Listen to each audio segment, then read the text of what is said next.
সিরাজগঞ্জের উল্লাপাড়ায় অবস্থিত ঘাটিনা ব্রিজ একটি ঐতিহাসিক ও জনপ্রিয় দর্শনীয় স্থান, যা মূলত ঢাকা ঈশ্বরদী রেলপথের একটি গুরুত্বপূর্ণ রেল সেতু।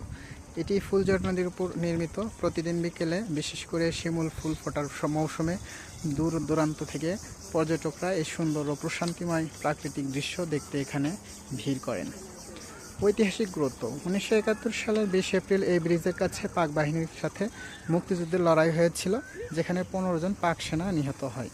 অবস্থান: এটি সিরাজগঞ্জ জেলার উল্লাপাড়া উপজেলার চরঘাটিনা বা শাহজাহানপুর অংশ এলাকায় অবস্থিত। পর্যটন ঝুঁকি: এখানে ট্রেন লাইন ধরে হাঁটা, ছবি তোলা এবং ঝুঁকি নিয়ে চলাফেরা করা দণ্ডনীয় অপরাধ। সম্প্রতি রেল সেতুর উপর ছবি তুলতে গিয়ে ট্রেন দুর্ঘটনায় হতাহতের ঘটনার কারণে স্থানীয় প্রশাসন পুলিশ পথচারীর সতর্ক থাকতে এবং রেল লাইনের উপর চলাচল না করতে বারবার সতর্ক করেছে। ভ্রমণের উপযুক্ত সময়: সাধারণত বিকেলে এখানে মনোরম পরিবেশ থাকে। সতর্কতা: ঐতিহাসিক ও সুন্দর এই স্থানটি ভ্রমণের সময় অবশ্যই সচেতন থাকবেন। ট্রেনের সময়সূচি খেয়াল রাখবেন এবং রেল লাইনের উপর ঝুঁকি নিয়ে ছবি তুলবেন না।